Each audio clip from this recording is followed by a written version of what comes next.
Magandang araw po sa inyong lahat mga kababayan. Ako po si JDB, ang inyong abang lingkod. Pag-usapan natin ngayon, ito pong sinasabi nila na ah, fake daw po, no? Itong 13.3 billion. Okay? Ito po yung initial lamang na halaga. Issue na agad yan sa kanila. Itong tungkol yan sa Shabu na nasa kote.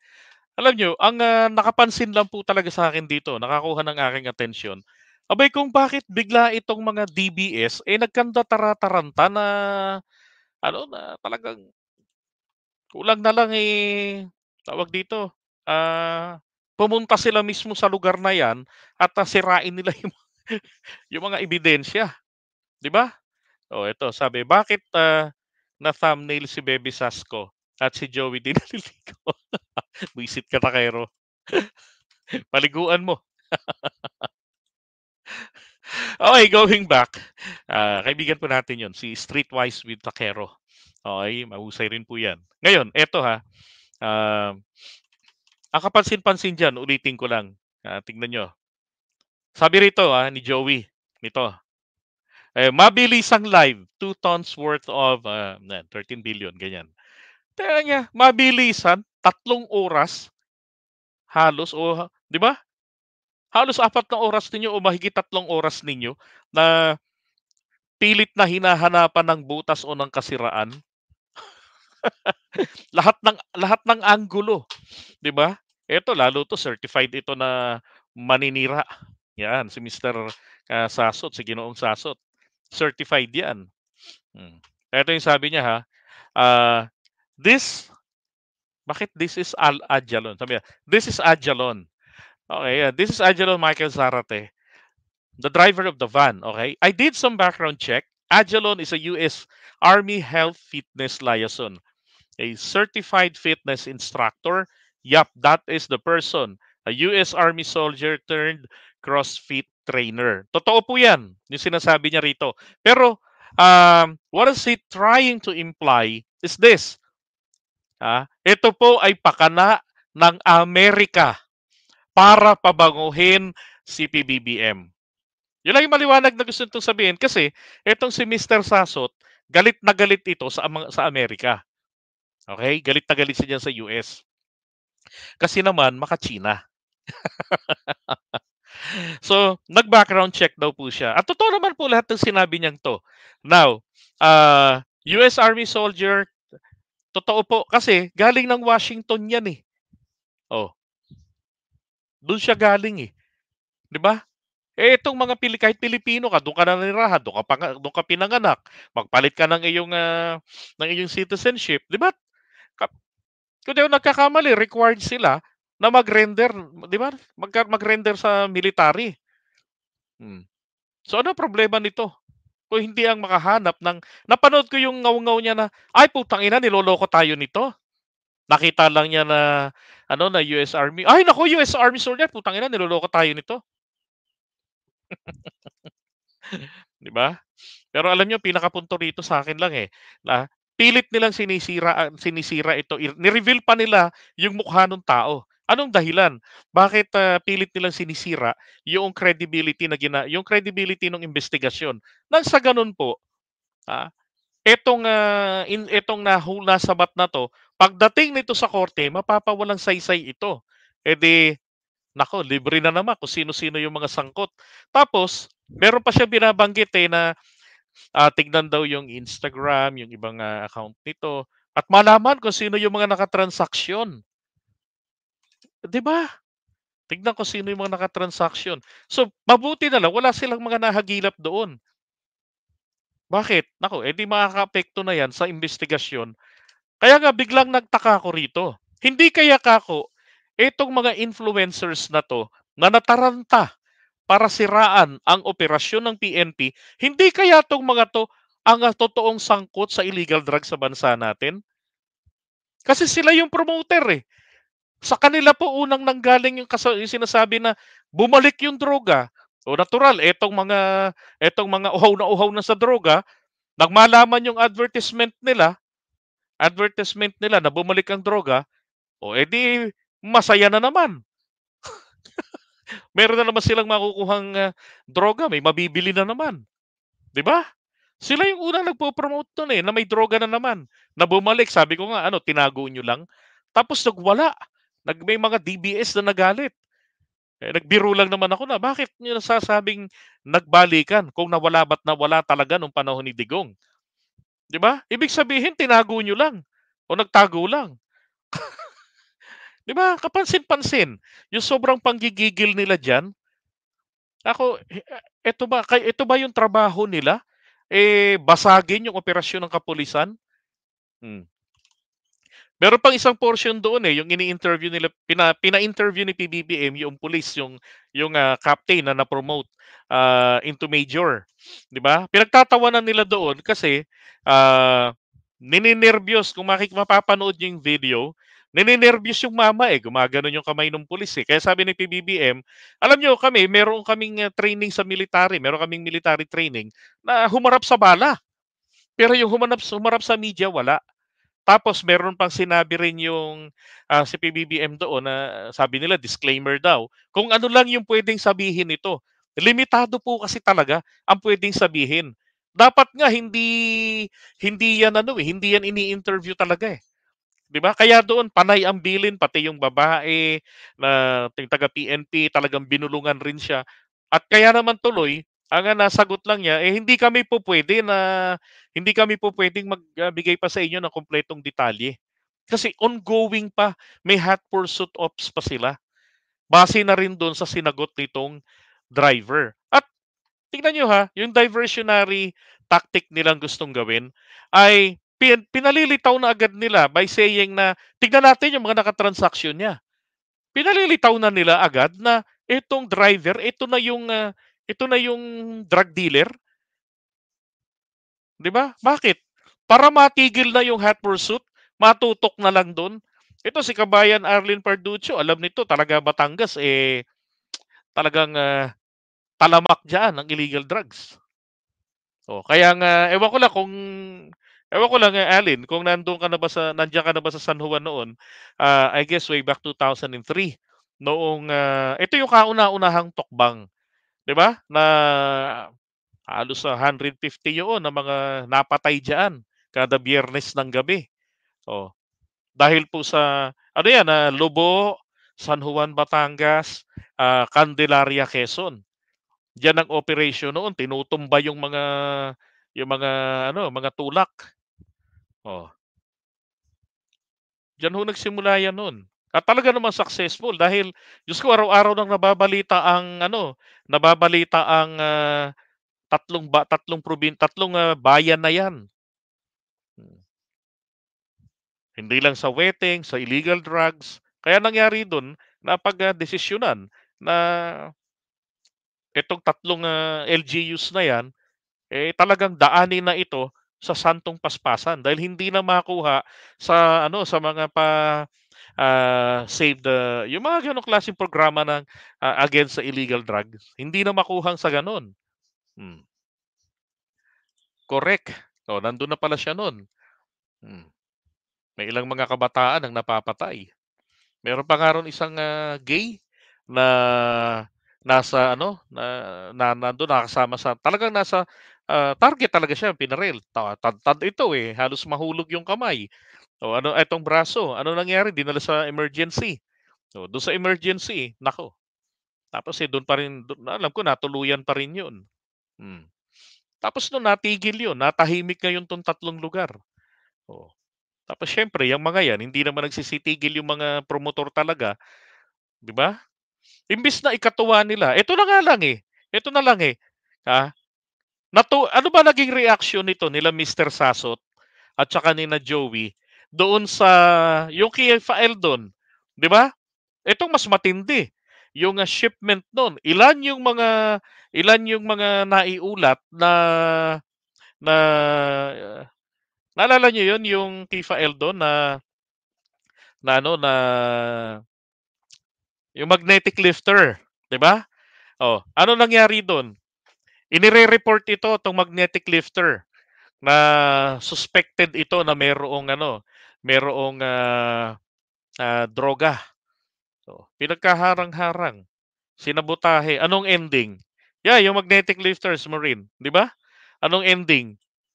Nung dinatnan na ng PIDEA, ng mga otoridad, wala ng laman, nakuha na. 'Di ba? Anong panahon 'yan? Panahon ni Digong 'yan. Oh, 'di ba? Panahon ni Digong. Nagkaroon ba ng mahigpitang investigasyon diyan, 'di ba? Nagwala ba 'tong mga 'to? Kaya po ko naisip ko, sabi ko, hindi kaya kayo talaga ang tunay na protector at ngayon ay kayo yung, bukod sa protector, promoter, kayo din yung tagabasag ng operasyon? Dahil kataka-taka itong kanilang pagkakataranta na siraan ng siraan itong, operasyon ng kapulisan at ng, PIDEA. Pati yung presensya ng presidente question. Sana question niyo na rin yung presensya ng mga pulis na nag-checkpoint, 'di ba? Sana ano ba gusto ninyo conduct ng diyan, ng checkpoint, mga langgam, 'di ba? Halatang-halata 'tong mga 'to, eh. Kaya nga sabi ni Maureen, baka nga sa illegal drug money galing yung bayad sa mga DD shits, SOCMED influencers. Ito'y tanong lang, dahil kahina-hinala ang, tindi ng panggigigil nila dito po sa drug bust na 'to, 'di ba? Pati yung, hindi naman daw totoong 13 billion, hindi naman daw kasi 2 tonelada, estimated pa nga lang yun, eh, 'di ba? Ang tanong, ano ngayon kung hindi? Ibig bang sabihin nun peke na yung mga kontrabando, 'di ba? Hindi pa rin po magiging peke yung mga yun. Kahit na hindi accurate yung initial. Kaya nga initial, estimate lang. Tingnan niyo 'to. 2024 nang tumambad sa mga pulis ang sako-sako ng hinihinalang shabu na inilagay sa mga plastic container matapos tumaan at maharang nila sa checkpoint ang van na ito sa barangay. Ayan, sinasabi nila, bakit ganyan lang klase yung packaging? Bakit? Drug dealer ba kayo? Doon ako nagtaka rin sa mga comments, eh. Sabi nila, grabe naman 'yan. Halatang ah, tawag diyan, peke yung operation na 'yan dahil kung, ikaw ang drug dealer, hindi mo ilalagay sa ganyan. Sa ayaw ng drug dealer na mahalata na, 'di ba? Parang ano lang, kasi ganito yung style ng mga nagde-deliver, eh. Oo. 'Di ba, may mga nagde-deliver, makita mo nga lang yung mga rider, 'di ba? Punong-puno, nakasako lang yung mga items natin do'n. Nandun lang sa tapakan ng motor. Yung iba naman, halos, bubong niya na yung mga parcel, naka-packaging tape lang, 'di ba? Diskarte nila ng pagde-deliver 'yan, eh. Ngayon gustong gayahin ng drug dealer, 'di ba? Puwede bang diktahan sila na, "Uy, ang pangit ng delivery style niyo. Dapat maganda yung packaging. Dapat may mga bling-bling yung packaging ninyo." 'Di ba? Sino ba namang drug dealer ang gugustuhin na kahina-hinala yung kanilang, packaging? Siyempre gagawin nila kung ano yung common sa paningin ng mga tao na dumadaan dun sa mga checkpoints, 'di ba? Ngayon, bakit daw nasita rin itong van? Hello? 'Pag pumupunta kami ng Batangas, even nung panahon nung pandemic na puwede nang magbiyahe, oh, maski naman ngayon, nache-checkpoint din palagi, eh. Kasi nga naman baka kolorom, 'di ba? Tinitignan din nila. Ano naman ang problema kung magkaroon ng checkpoint? Sige nga. Oo. Ay naku. Pinagkurusan, Arikatag, Patangas. Ang mga berdeng sako may nakasulat pa na TRP. Ayon Eto yung video ho, na nilagay ko rito. Eto yung, actual na checkpoint nito, okey? Kasi yung iba kasi gustong palitawin na yung mga nailatag diyaan, hindi ganyan karami, hindi galing diyan sa van na yan. Well, eto lang maliwanag, oh. Actually, original nito pinagtatawanan pa nga nila yan, eh. Hindi nila akalain na naku, kontrabando pala yung laman. sa report ng Philippine National Police, nang pahintuin sa checkpoint ng van, hindi mapakali ang driver nito at walang maipakitang lisensya. Siyempre, alam nyo, naalala ko lang nung ako po ay wala pang lisensya, tapos nagmomotor ako. Naku, sabihin ko sa inyo, lahat lang ng makita ko lalo na sa gabi, na kulay blue at pula. Minsan nga kahit bombero lang, kapagka walang tunog, nininerbiyos na ako at baka masita ako. Makita ko lang na gano'n, iniisip ko baka may checkpoint. Oh, pangyayari nun iikot na ako. Iiwasan ko na lalo 'pag nadadaan ako ng Commonwealth Avenue. 'Pag may gano'n iniisip ko na baka may checkpoint, kakabig na ako ro'n sa kaliwa. Oh, samantalang lagi kong ginagamit noon yung motorcycle lane. Kahit na ito, ipinipilit ng MMDA o hindi na, I always use the motorcycle lane, 'no. Kaya nga kumuha na ako ng driver's license, dahil lang minsang ma-checkpoint ako, naku, abot-abot nung may madaanan akong checkpoint, abot-abot ang nerbiyos ko. So, kung ganitong wala kang mapapakitang driver's license, palagay ko naman normal lang naman na kabatutan ka talaga, 'di ba? Nang busisiin ang karga ng sasakyan, dito na nakita ang mga At saka may napansin na rin po yung driver dito mamaya, pakinggan niyo. hinihinalang illegal na droga. Nasa humigit kumulang 2 tonelada ng hinihinalang illegal na droga inhargaton sa Banayon. Ay sa driver, hindi niya alam na illegal na droga na pala ang karga niya. Ang destinasyon, hindi mo na sinabi ng DILG, dahil ongoing pa ang plan of operation ay First it was people dapat eh. Okay. Then when I got there, sasakay din kami and then pero sakay muna natin to. Then I realized, ano na yun, where you guys gonna sit? Sige, sunod na lang daw kami. Ito'y Yun, 'di ba? Hmm. Correct, natiktikan na 'yan, Yun nga yung sinasabi ng PBBM na dahan-dahan natin itong trinabaho. So, natiktikan na 'yan. Ngayon, ang kanilang, diskarte rito nitong mga DBS na 'to ay, pinalilitaw nila na itong driver ang siyang, drug dealer. Alis muna ito si Abalos, parang tumutula kasi si Abalos, balik natin 'to, 'yan. Buti na lang, ito pinanood ko 'to, 'Yan, kaya ko nalaman na galing siya ng Washington. 'Yan, pinanood ko ho ito.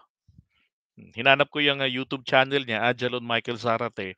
Kasi nag-investigate din ako, nitong, pati LinkedIn nitong taong ito, tiningnan ko rin. Hmm, isipin mo 'yan, mabilis ang live, halos 4 na oras, 'di ba?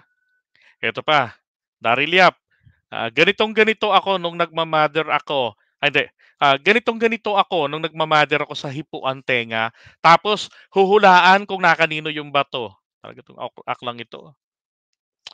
Sabi ni Coco Locoy, may pa-disclaimer pa daw po. Ito nga yung, sinabi ni PBBM na ano, na limitado lang yung pupuwede niyang ikuwento sa inyo. Pero tuwang-tuwa kasi ang presidente natin dahil yung kanyang natimbog doon at talaga naman kasi kung tutuusin, nakakatakot po na ma-realize mo na yung iyong na-checkpoint, kontrabandos pala.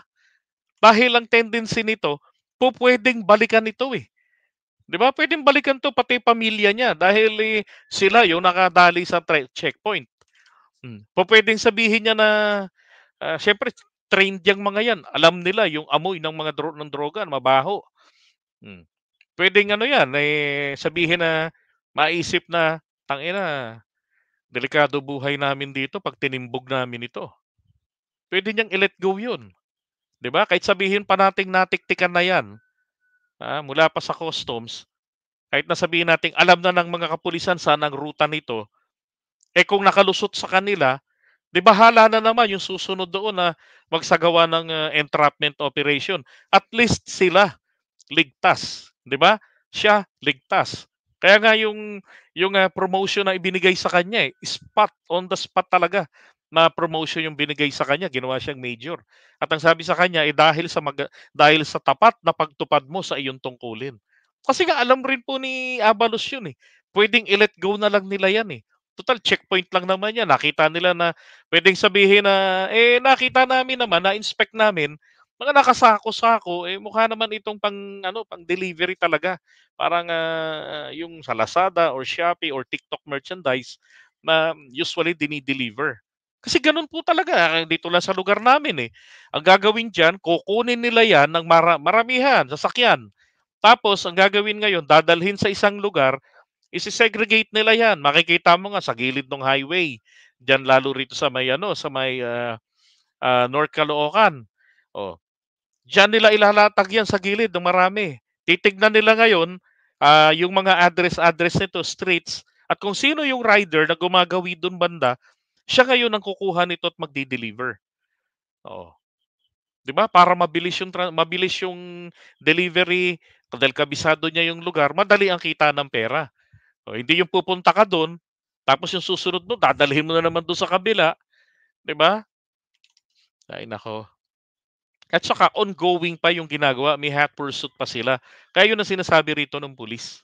Limitado lang yung pwede. Pati nga pangalan nung ano nilabas nila.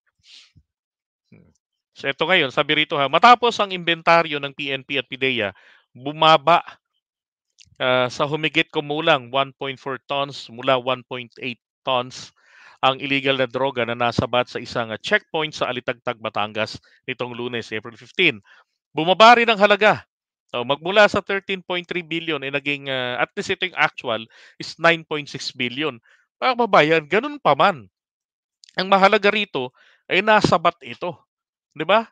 Sabi nga ni Abalos napakaraming hindi ni Abalos, itong gobernador, si Mandanas, napakaraming buhay ang nailigtas mo. Sabi niya ron sa may ating pag-usapan yan. Ngayon, nung tinignan ko rin naman po kasi yung profile nitong tao, kinalkal ko rin yan. Teka, let me see. Okay, andito. So, ito yung mukha niya ni Ajalon Michael Zarate. No? Pati yung nasa YouTube, parehong-pareho. Ngayon, ito yung tinitignan nila, itong Strength Endurance Athletic Limitation, SEAL. Yan. Now, ngaw-ngaw na ngaw-ngaw rito si Mr. Sasot. Dahil nga nakita niya yung Mandaluyong, Show Boulevard. Ay nako, may connection kay Abalos agad. Yung mga diversionary agad na malihis agad ang atensyon ng mga tao. Malipat agad kay Abalos at may sabuatan agad. O sabuatan na ito po ay it was a stage by bust. Yan. Na yung mga nasabat, ito ay galing lang din naman ng PIDEA. Yun ang gusto nilang palitawin dito Okay? Now, ito yung sumunod. Dalawa kasing LinkedIn ito Ito yung isa. Ngayon, dito sila nawindang nang makita nila itong Quartermaster School, Military School. Ay, putang ina, military to. US ito. So, ibig sabihin ito ay drama lang ng US para pabanguhin si PBBM. Mula doon sa atake na ginawa ni Digong sa pamamagitan po ni Maharlika. 'Di ba? Yung kanilang PIDEA leaks. Now, etong eTeleconnect Incorporated, nakita nila dyan, Project and Campaign Manager at eTeleconnect Incorporated. Nako, etong mga tanga, ano yan? Ano ba yan? Campaign Manager pala siya. Sabi ng isa, hindi, ano yan? BPO yan. Diba? BPO yan. Sana nga nagtaka na rin sila bakit magaling mag-English 'Di ba? So, project. Ibig sabihin ng project manager, katulad ko nung nagsisimula ako nung way back 2008, I had a project manager. Talaga nung napakagaling-galing galing sa US of A sa Oregon, si Boss Pin Diego. So project manager, yan po kasi kapag nasa sales. Okay? Ngayon, meron dong isa na nagpo-provide ng leads, yung gano'n, lead marketing, yung ganyan. Aba, gusto pa nilang diktahan kung ano yung dapat daw na takbo. Sira ulo ba kayo? Marunong pa kayo kung ano yung campaign. Ibig sabihin po ng campaign sa aming mga taga BPO, ito po yung project. Ito po yung sinusupport namin na produkto or services. Now, hindi lang nilalagay diyan para hindi malaman ng mga competitor, para hindi mapirata dahil po sa BPO uso rin lalo na sa mga ganyan sa sales, uso din na may mamimirata na ibang mga kalaban ninyo, 'di ba? Hmm. Mga loko-loko rin talaga 'tong mga 'to. Ano magagawa natin kung siya yung kung ginawa niyang hanap buhay dito sa Pilipinas na maging driver? Hmm. Yung van na inaarkila namin baka hindi niyo alam, hindi niyo nga naman alam. Big time po ang profile nung tao na 'yon. Pero gusto niyang merong extra income na malaki-laki namang kita. Dahil kada renta namin magkano 'yun, nung pandemic namin sila nakilala, 2,500 pero ang rentahan daw talaga is, 4,500. Hmm. Nung, pandemic ginagawa namin do'n dahil mahusay po mag-drive. Hindi yung hindi ako kasi 'pag ako ho masantol ako, masandal lang ang ulo ko tulog ako. Oh, hindi man lang ako nagising na lang ako, nandun na, sa gate ng bahay ng biyenan ko. Sabi ko, "Okey 'tong driver na 'to, alerto ito, hindi man lang tayo ginewang-gewang pero yung dapat na takbuhing 4 na oras tinakbo lang natin ng halos 2.5 oras." Sabi ko, "Uy, dagdagan niyo ng 1,000." Kasi ngayon pandemic nung pandemic hindi naman nagbaba ang presyo ng gasolina, gano'n din naman. Magkano lang mapupunta sa kanila, o ligtas tayong nakarating dagdagan niyo. Pag-uwi gano'n din, sila't sila lang talaga. Oh, magkano 'yun, magkano kinikita nila sa isang araw, lalo ngayon 4,500 na yung bayaran, dinadagdagan pa rin namin 500. Dahil ligtas, maayos kaming nakakarating, kaming magpamilya. 'Di ba? Loko-loko 'tong mga 'to, eh. Gusto na nila hong ma-focus ang, imbestigasyon at palitawing eto na yung drug dealer, para hindi na ho hanapin kung sino pa yung talagang, sangkot dito. Bakit gano'n? Parang gusto ko na hong maniwala doon sa sinasabi nila Scanias, eh. 'Di ba? Go Philippines? Oh, eto taga BPO rin 'to. Sabi niya, "Porke campaign sa politics na agad naisip nila." Correct! Mga ob-ob nga, eh, 'di ba? Buti na lang galing tayo ng BPO o taga BPO industry tayo. Ay naku, hmm. Yan kita niyo yung klase ng level of thinking ng mga taong ito. Ayan eto sa Econ, or Icon Global Networks, 'di ba? Hmm, sabi rito, to identify sales leads, okay? Pitch goods or services to new clients and maintain good working relationship with new contacts. Okay. Sino po ba si new contacts dito? If you are the manager, if you are the project manager, ang contacts po rito, yung po mga kliyente nila, yung kanilang mga target na siserbisyohan nila. Ganito lang yan. Kunwari, etong si Go Philippines, may-ari ng Jollybags.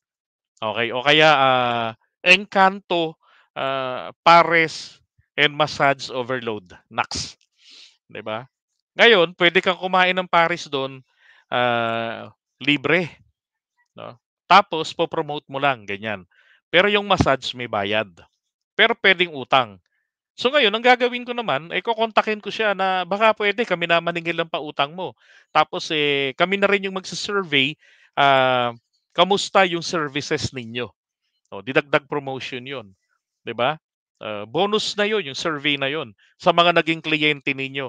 Oh. At saka yung mga sisingilin, yung mga nangutang dahil irresistible talaga yung services ninyo, talagang the best. Kaya pwede utang, kami na maniningil. So, yun po yung leads, 'di ba? Ang contacts doon ay si Go Philippines, yung kumpanya niya, at si Go Philippines. Sabi niya rito, "My main responsibility is similar to a business development manager where I manage blah blah blah." 'Di ba? Loko-loko 'tong mga 'to, eh.